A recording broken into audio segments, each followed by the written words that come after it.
이 밤에 함께 하신 우리 성도님들 위해 하나님께서 풍성한 은혜 우리에게 부으시고 내리실 줄 믿습니다.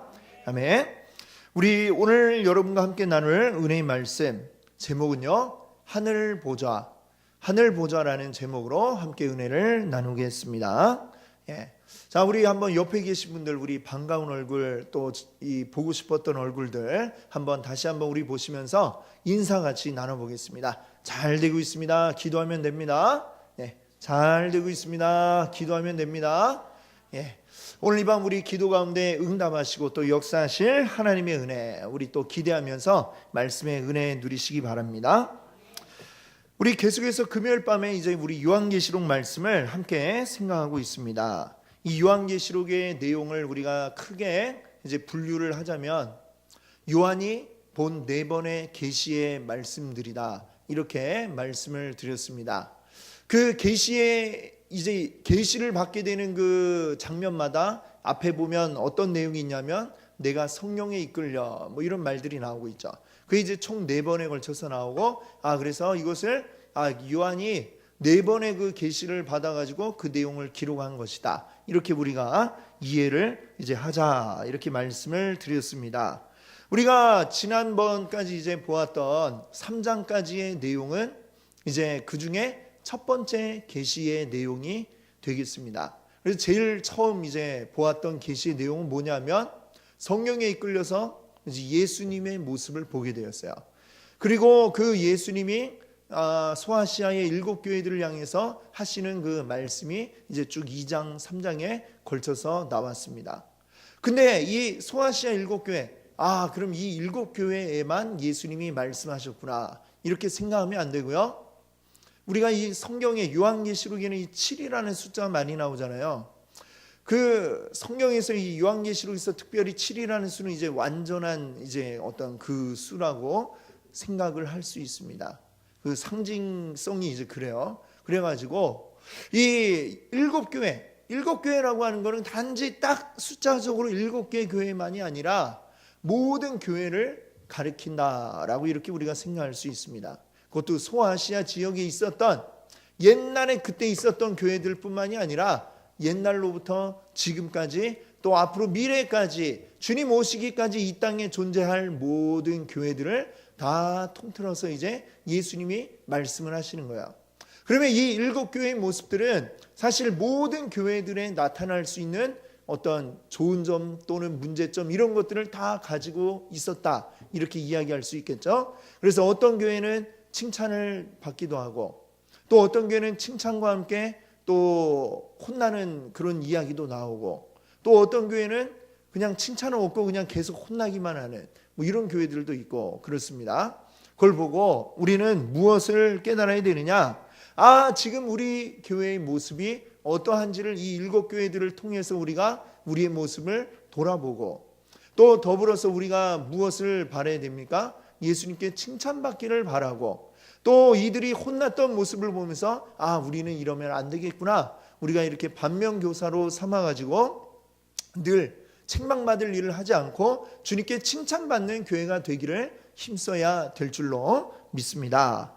아멘. 자, 이제 오늘 4장에서부터는 이제 두 번째 이제 계시의 내용이 나오게 됩니다. 1절과 2절을 보면 이제 이런 뭐라고 시작해요? 1절에 보니까 이 일 후가 어디예요? 이 3장까지의 내용을 보았던 그 후에, 그 다음에 어떻게 됐냐면 하늘에 열린 문이 있는데 거기서 처음에 나에게 말하던 나팔 소리 같은 음성이 이제 탁 들려오는 겁니다. 이리로 올라와라. 그리고 그러면 너에게 장차 일어날 일들을 알려주겠다, 보여주겠다, 이렇게 말씀하고 있죠. 그러고 나서 2절에 보니까 뭐라고 그랬어요? 아까 계시를 받을 때마다 어떤 내용이 나온다고 그랬죠? 성령에, 여기는 보니까 감동되었더니, 성령에 감동되어서 이제 쫙 그리로 끌려 올라가서 계시를 보게 되는 것이죠. 그렇게 해서 이 나오는 두 번째 계시의 내용이 이 4장에서 시작해가지고 몇 장까지 가냐면 16장까지가 바로 이 두 번째 계시의 내용입니다. 그러면 이 요한계시록이 몇 장까지 있나요? 맨 마지막에 몇 장일까요? 22장까지 있어요. 그러면 4장부터 16장이면 이 두 번째 계시가 굉장히 분량이 많죠. 다른 것들보다 굉장히 많은 양을 차지하고 있다라는 것을 알 수가 있습니다. 그래서 이 두 번째 계시 가운데는 우리가 요한계시록 하면 이제 떠올리게 되는 뭐 일곱 인, 일곱 나팔, 일곱 대접의 그 심판, 시리즈 심판이 이제 나오잖아요. 그렇죠? 그 심판의 내용들도 이 두 번째 계시 안에 들어가 있다. 이렇게 우리가 보고 있습니다. 그래서 굉장히 많은 내용들이 이 안에 들어와 있으니까 또 이 두 번째 계시가 그만큼 우리가 또 중요하게 잘 알아야 할 내용들이다. 이렇게 생각할 수 있겠습니다. 이 두 번째 계시는 이제 내용이 길다 보니까 다시 또 둘로 나눌 수가 있는데 4장과 5장, 4장과 5장은 지금 뭘 이야기하고 있냐면요. 하늘의 보좌의 모습을 이야기하고 있습니다. 그리고 나서 6장부터 16장까지가 이제 그 하늘 보좌로부터 세상 가운데 임하는 심판에 대한 이야기들이 이제 나오고 있죠. 아까 말씀드린 것처럼 뭐 일곱 인의 심판, 또 일곱 나팔의 심판, 또 일곱 대접의 심판, 이런 것들이 이제 나오고 있는데 그 나오는 출처가 어디예요? 하늘 보좌로부터 하나님께서 그 심판을 내리신다라고 하는 것을 이야기하고 있습니다. 자, 그 중에 이제 오늘 우리가 보았던 이 4장의 내용은 하늘 보좌, 하나님 나라의 그 모습을 보여주고 있다라고 하는 것이죠.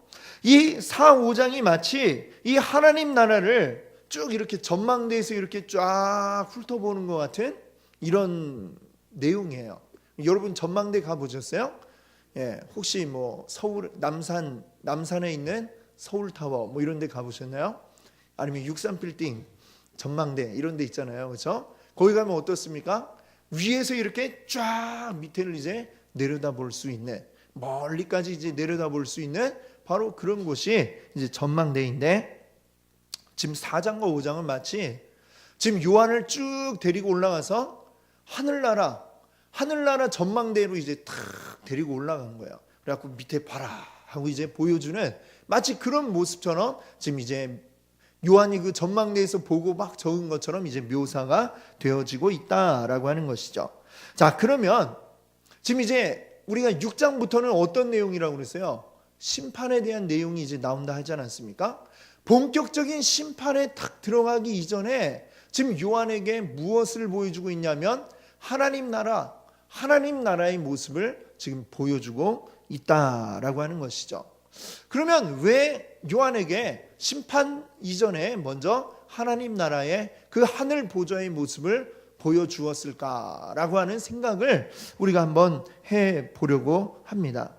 사실 우리가 요한계시록 하면 막 떠올리는 장면들은 대부분 어떤 장면들이냐면 어떤 막 심판이 막 내리는, 그렇죠? 이제 6장에서부터 이제 막 본격적으로 나올 그 심판의 모습들이 우리에게 굉장히 많이 이제 알려져 있고 그것들을 우리가 기억하고 있습니다. 잘 읽어보지는 않았지만 하여튼 그런 것들이 있다는 걸 우리가 그렇게 요한계시록 하면 그 부분을 우리가 떠올려요. 근데 그거를 우리가 잘 모르면서도 굉장히 두려운 마음이 있잖아요. 그 심판이라고 하는 것은 굉장히 우리에게 두려움을 안겨주는 그러한 단어인 것입니다. 자, 그런데 이 심판이 누구에게 임할 심판이냐라는 게 중요한데요. 이 심판은 누구에게 임할 심판이냐? 이 하나님을 거부한 세상에 대한 심판이다라고 하는 것이죠. 하나님을 거부한 자들, 이 세상 가운데 내려질 하나님의 심판이지, 이것은 하나님의 백성들이 받고 그 이제 고난을 겪어야 될 그러한 심판이 아니다라고 하는 것입니다. 물론 우리 믿는 자들이 이 세상 가운데 살아가게 되면, 우리가 이 세상 가운데 있으면 그 심판의 영향을 받을 수밖에 없겠죠. 그렇죠? 만약에 전쟁이 딱 났다, 전쟁이 났다면 우리 믿는 이들이 아무리 열심히 기도한다 하더라도 우리 기도하는 곳에 포탄이 날아와서 떨어질 수도 있는 것이고, 전쟁의 영향에 우리가 자유로울 수 없는 것이죠. 그럼 믿는 이들이 그 심판 가운데 여전히 세상 가운데 있다면 그 심판으로 인해서 고난을 겪을 수도 있다라는 사실은 바뀌지 않지만, 그러나 분명한 것은 뭐냐? 우리가 힘들어도, 힘이 들어도 이게 끝이 있다라는 사실을 우리가 알고 있다면 훨씬 더 힘이 들지가 않죠. 예. 군대에 가면 군대 체벌 중에 제일 힘든 게 뭐가 있냐면 이제 군장 메고 하루 종일 이렇게 뱅뱅 도는 그런 벌이 있습니다. 그럼 뭐만 이제 막 잘못했다 그러면 빨리 군장 싸 이러면 두려움에 떠는 그 벌이 있어요. 사실 뭐 이거 그냥 메고 걷는 거 이게 뭐가 힘들까 이렇게 생각이 들지만 이게 아침에 시작하면 언제 끝날지 모르고 하루 종일 그냥 그 벌 내린 사람이 그만하라고 할 때까지 계속 이러고 가야 되거든요. 그리고 얼마를 걷는지도 몰라요. 하루 종일 걸으니까 굉장히 힘이 들고 막막하고 두렵겠죠. 이 고난이 끝이 없이 계속 이어질 것 같다라고 생각하면 이게 더 힘이 든 겁니다. 그런데 거기에 분명히 끝이 있다라고 생각하면 비록 지금 고난이 있어도 그것을 희망이 있는 거죠. 이게 언젠가는 끝날 거야. 그리고 그 희망 뒤에 우리가 어떤 모습으로 있게 될 것인가라는 걸 알게 되면 더 큰 희망이 부풀 것입니다. 지금 이 4장과 5장에서 보여지는 그 모습들, 이 모습이 바로 뭡니까? 우리 믿는 성도들이 이 모든 심판이 끝난 이후에 우리가 가게 될 곳, 바로 어디요? 하나님 나라의 모습을 4장과 5장에서 보여주고 있는 것이죠. 그래서 미리 우리에게 너희들의 미래는 지금 이거다라는 것을 지금 여기서 보여주는 거예요. 그러니까 두려워하지 말고 겁내지 마라. 심판의 대상은 너희들이 아니다 라고 하는 것을 여기에서 분명하게 우리에게 알려주는 것이죠. 요한계시록 처음 시작할 때 제가 여러분께 말씀드렸죠. 요한계시록 우리를 겁주려고 쓴 내용이 아니고 이건 뭐냐? 소망의 책이다 이렇게 말씀드렸습니다. 요한계시록은 소망의 말씀, 우리 믿는 이들에게 소망을 주기 위해서 적은 책이, 그 책이 바로 이 요한계시록임을 우리가 기억할 수 있기를 바랍니다. 그래서 이 4장과 5장은 미리 두려운 일들이 닥친다라는 걸 말하기 이전에 먼저 우리에게 소망과 희망을 주기 위해 이 4장과 5장의 내용이 먼저 앞에 나오고 있다, 이 사실을 우리가 기억하시고 그리고 이 말씀들을 읽기를 바랍니다. 자, 그러면 이제 하늘나라로 이제 딱 올라가서 하늘 전망대에 이제 딱 올라간 요한이 그러면 무엇을 보았는지, 자, 무엇을 보았는지 한번 살펴볼까요? 자, 이 그림을 한번 보겠습니다. 네, 이렇게밖에 안 돼요. 자, 이 그림을 보세요. 잘 보이시나요? 이게 맨 가운데 중심에 무엇이 있느냐? 이 중심에 있는 게 뭘까요? 보좌라고 이제 적혀 있죠. 이 보좌, 하나님 보좌를 중심에 두고 하나님 나라가 이렇게 딱 이제 위치하고 있습니다. 그 보좌를 중심으로 해서 그 다음에 뭐가 있냐면요, 내 생물이 나오는데, 그건 이제 우리가 이번 주는 아니고 다음번에 이제 살펴보게 돼 있지만, 이 내 생물은 뭐냐? 하나님을 보좌하고 있는 이제 천사들이다, 이렇게 말할 수가 있습니다. 말하자면 하나님의 수행 비서, 이렇게 이야기할 수 있겠죠. 그리고 그 옆으로 또 누가 있느냐? 24장로들이 이제 탁 이제 자리하고서 하나님을 높이는 그런 모습이 나오고 있습니다. 이것도 이제 다음에 이제 또 더 자세하게 말씀드리겠지만, 이 24장로들은 무엇이냐?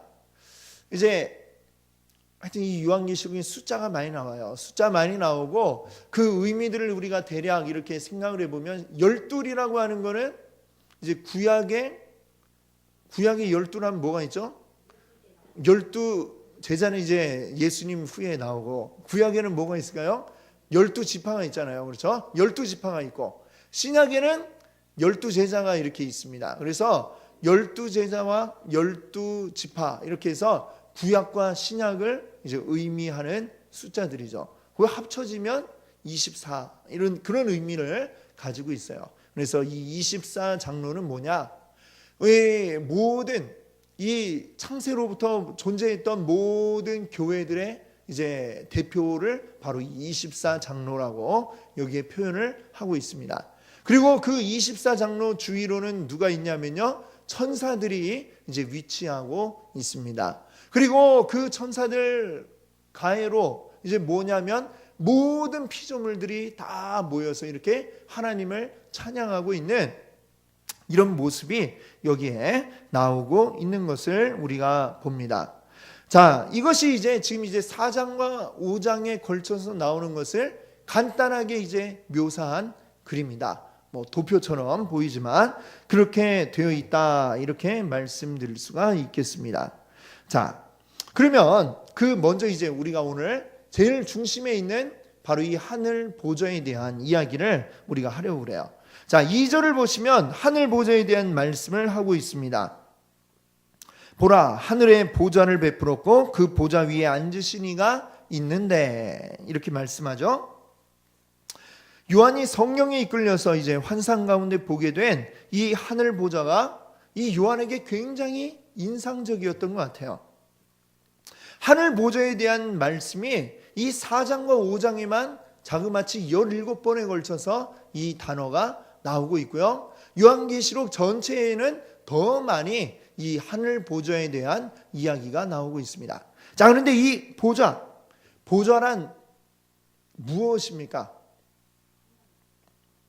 보좌, 우리가 일반적으로 말하는 보좌는 이제 의자의 종류인데, 누가 앉는 의자를 보좌라고 그럴까요?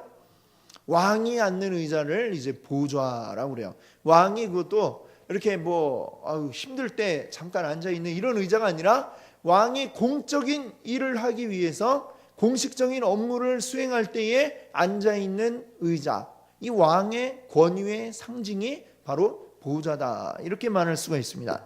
근데 이 요한계시록 안에는 두 개의 보좌가 나오고 있어요. 하나는 여기 4장에 나오는 하나님이 앉으시는 하늘 보좌가 나오고요. 그 다음에 또 어떤 보좌가 나오냐면 또 하나는 짐승의 보좌가 나옵니다. 이 짐승, 이제 뒤에 이제 요한계시록이 나오게 될 이 짐승은 무엇입니까? 하나님을 대적하는 것들의 이제 우두머리가 바로 짐승인 것이죠.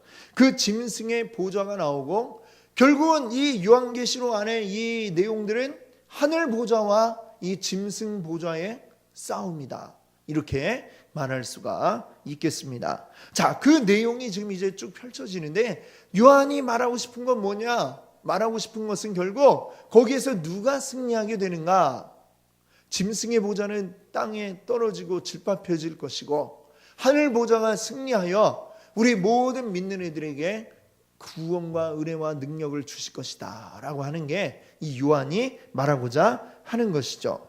자, 더군다나 이 우리가 앞서 보았던 3장 맨 마지막에 21절에 보시면은 여기 라오디게아 교회에 대한 예수님의 말씀이 있죠. 거기 3장 21절에 뭐라고 말했냐면요, 이기는 그에게는 내가 내 보좌에 함께 앉게 하여 주기를, 내가 이기고 아버지 보좌에 함께 앉은 것과 같이 하리라. 아멘. 여기 보좌 얘기를 하고 있습니다. 예수님이 하나님의 보좌에 함께 앉은 것처럼 이기고 승리하는 자에게 또 어떻게 하신다고 그래요? 함께 그 보좌에 앉게 하겠다, 함께 그 승리의 기쁨을 누리게 하시겠다, 이 말씀을 하고 있습니다. 그래서 이 말씀들을 쭉 하면서 이 보좌를 보여주는 이유는 무엇인가? 바로 이 보좌의 주인이 누구이신가 라고 하는 것을 우리에게 알려주고자 하시는 것입니다. 자, 우리가 알다시피 이 시대는, 지금 이 요한이 이 요한계시록을 쓰던 이 시대는요, 로마 제국이 세계를 지배하고 있던 시대였습니다. 그 시대의 중심은 무엇이었어요? 로마의 황제. 로마 황제를 중심으로 모든 세계가 움직이고 있던 그러한 시대인 것입니다. 로마 황제는요, 사람들에게 억지로 무엇을 강요했습니까? 황제 숭배하기를 강요했습니다. 그리고 그 권력은 막강해서 그것을 거부하는 자들, 기독교인들이 황제 숭배를 거부하고 나는 못하겠다라고 했을 때, 그때의 기독교인들은 어떻게 되었습니까? 그것 때문에 핍박당하고 때로는 순교하고 많은 이들이 피를 흘려야 되는 그러한 일들을 겪었습니다. 이 세상의 보좌의 힘이 굉장히 막강한 것처럼 느껴지던 이 시대에, 그런데 사도 요한이 무엇에 대해서 얘기하는 거예요? 이 땅의 보좌가 아니라 저 하늘의 보좌에 대해서 이야기하고, 그것이 더 높으신 우리 하나님의 보좌이고 하나님께서 마침내 승리하신다라고 하는 메시지를 우리에게 전해주고 있는 것입니다. 자, 이것이 바로 요한이 우리에게 하는 이야기이고, 오늘날은 어때요? 로마 황제와 같은 자가 있지는 않습니다만, 그러나 우리에게 또 다른 이 세상의 권력과 이 세상의 힘들이 우리를 억누르고 있는 시대를 우리가 살아가고 있는 것입니다. 또 다른 이 어떤 세상의 보좌가 우리를 지배하려고 하는 가운데 있습니다. 그때에 우리는 이 세상에 얽매이지 말고, 이 세상 보좌 앞에 굴복하지 말고 끝까지 우리의 믿음을 지켜서 이 라오디게아 교회에게 하셨던 말씀처럼 이기는 그에게 내가 이 보좌에 함께 앉게 하겠다, 이 말씀을 우리 기억하면서 승리해야 될 줄로 믿습니다. 아멘. 자, 근데 이 요한계시록의 말씀을 보니까 이 보좌가 대단한 보좌임에 분명한데, 근데 막상 이 보좌 자체에 대해서는 그리 길게 설명하고 있지는 않습니다. 오히려 이 요한은 보좌보다는 어디에 더 초점을 맞추고 있느냐? 만약에 지금 사도 요한의 그 시선에서 카메라로 이제 착 찍고 있다 그러면 보좌의 어떤 화려함 뭐 이런 걸 보여주는 게 아니라 카메라 앵글을 딱 어디로 들이대냐면 그 보좌에 앉아 계신 분에게로 이 카메라 초점이 딱 맞춰지고 있는 것이죠. 지금 그것을 더 이야기하고 싶어 한다라는 것입니다. 그러면 그 하늘 보좌에 앉으신 분은 누구일까요?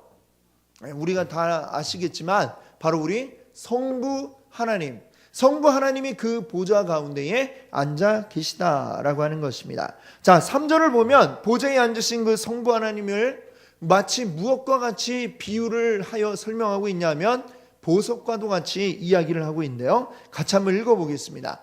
앉으신 이의 모양이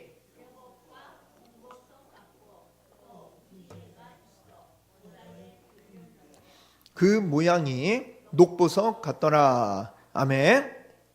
여기 보니까 세 개의 보석 이름이 나오고 있습니다. 사실 뭔지는 잘 모르겠습니다. 모르겠지만 이 벽옥이라고 하는 건 뭐냐면 어떤 사람들이 이게 다이아몬드다라고도 이렇게 말을 하더라고요. 마치 다이아몬드처럼 깨끗하고, 다이아몬드 어때요? 투명하고 반짝반짝 빛이 나는 바로 그러한 보석이, 바로 이 벽옥이 그런 보석이라고 하는 거죠. 이것은 무엇을 의미하고 있느냐? 하나님의 영광과 하나님의 거룩하심에 대해서 이야기하고 있는 것입니다. 그리고 홍보석이라는 것은 이제 붉은 빛깔을 띠고 있는 보석이죠. 어떤 사람들이 이제 이것을 루비라고 이렇게 이야기하기도 합니다. 이 붉은 이 보석은 무엇을 이야기하느냐? 붉다고 하는 게 의미하는 게 있죠. 바로 하나님의 진노와 하나님의 심판을 의미하고 있는 바로 그러한 보석이 되겠습니다. 그리고 세 번째 이야기하는 보석이 또 있는데요. 이거는 녹보석, 녹색 빛깔. 그래서 어떤 사람들이 이것은 아마 에메랄드일 것이다 이렇게 말하는 사람도 있어요. 이 녹색은 무엇을 의미하느냐? 녹색은 우리에게 평안함을 이렇게 주는 색깔 아닙니까? 그래서 이 녹보석은 바로 하나님의 은혜와 자비를 나타내는 그런 색깔로 이렇게 설명을 합니다.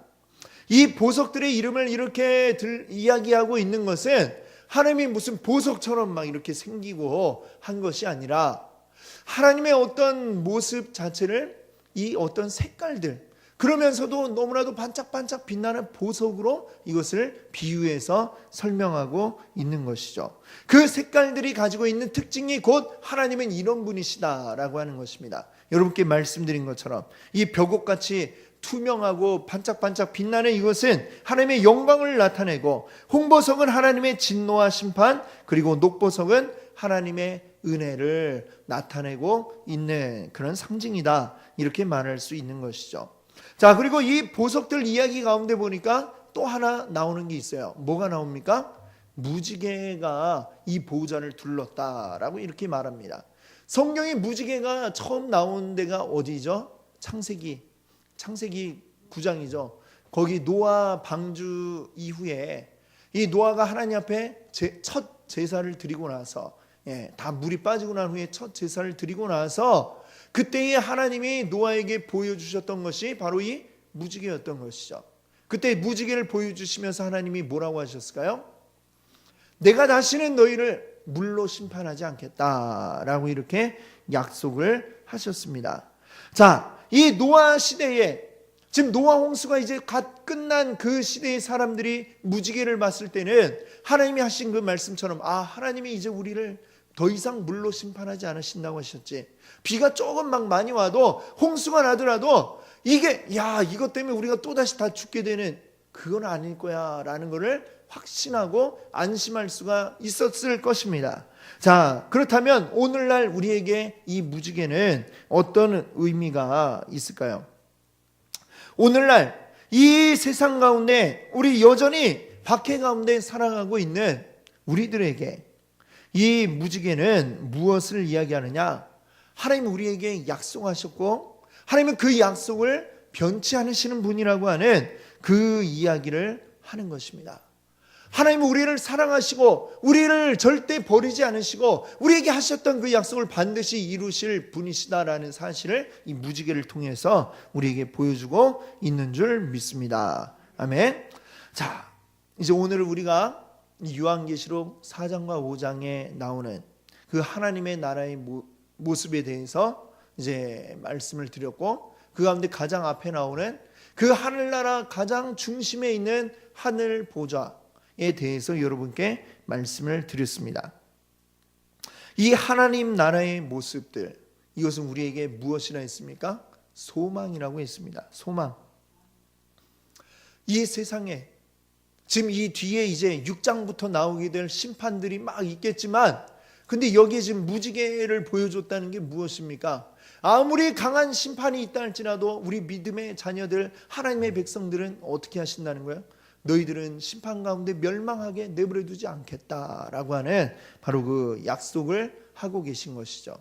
그리고 이것은 우리에게 온전히 소망으로, 하늘나라에 대한 소망을 우리에게 주는 귀한 말씀인 줄 믿습니다. 하나님 나라 중심에 계신 그 우리 하나님께서 우리에게, 아까 보였던 그 보석들이 무엇이었다고 그랬어요? 벽옥, 투명하게 빛나는 이것은 하나님의 거룩함, 하나님의 그 거룩함. 그런데 이 거룩함에 배치되는 것들은 어떻게 됩니까? 그 다음에 나온 게 홍보석이었죠. 홍보석. 하나님께서 그런 것들은 심판하겠다라고 말씀하시는 것입니다. 그러나 심판을 우리에게 하실지라도 하나님은 어떻게 하신다는 거예요? 마지막 녹보석은 뭡니까? 우리에게 하나님의 은혜가 있다라는 사실을 말씀하고 있다라고 했습니다. 하나님은 우리를 버리지 않으시며 무지개처럼, 그 무지개를 우리에게 다시는 물로 멸망시키지 않겠다라고 약속하신 것처럼 오늘도 우리 하나님의 백성들을 너희 심판 가운데 내버려두고 멸망하게 두지 않겠다라고 하는 약속을 하고 계신 줄 믿습니다. 우리 하나님의 백성들은 온전히 하나님의 이 약속을 믿고 살아가야 할 줄로 믿습니다. 그 약속이 있기 때문에 우리는 어떤 어려움이 있어도 우리 이 어려움들에 우리는 굽히지 않고 쓰러지지 않고 계속해서 꿋꿋하게 일어서서 버텨낼 수 있는 줄로 믿습니다. 아멘. 우리가 살아가는 이 현실, 이 모든 일들이 우리가 겪고 있는 그리스도인으로서 살아가는 이 현실 자체가 굉장히 이게 모든 게 다 핍박입니다. 옛날에 이 로마 시대처럼 우리를 총과 칼과 또 그런 채찍으로 우리를 억누르고 있지는 않지만, 그러나 또 다른 모습으로 오늘날 우리를 억누르고 있는 수많은 핍박과 환난들이 있습니다. 그 가운데 우리는 버티고 버텨서 우리 하나님 나라를 바라보며 버텨내고 이기고 승리할 줄로 믿습니다. 그럴 때에 주님께서 뭐라고 하셨습니까? 이기는 그에게는 함께 보좌에 앉게 하시겠다 말씀하신 줄 믿습니다. 우리 하나님 나라의 소망이 우리를 버티게 하는 힘인 줄 믿습니다. 그 소망이 우리의 능력인 줄로 믿습니다. 오늘 그 소망을 붙잡고 오늘 우리를 향한 하나님의 사랑을 더 깊게 체험하시는 여러분들 되시기 바랍니다. 함께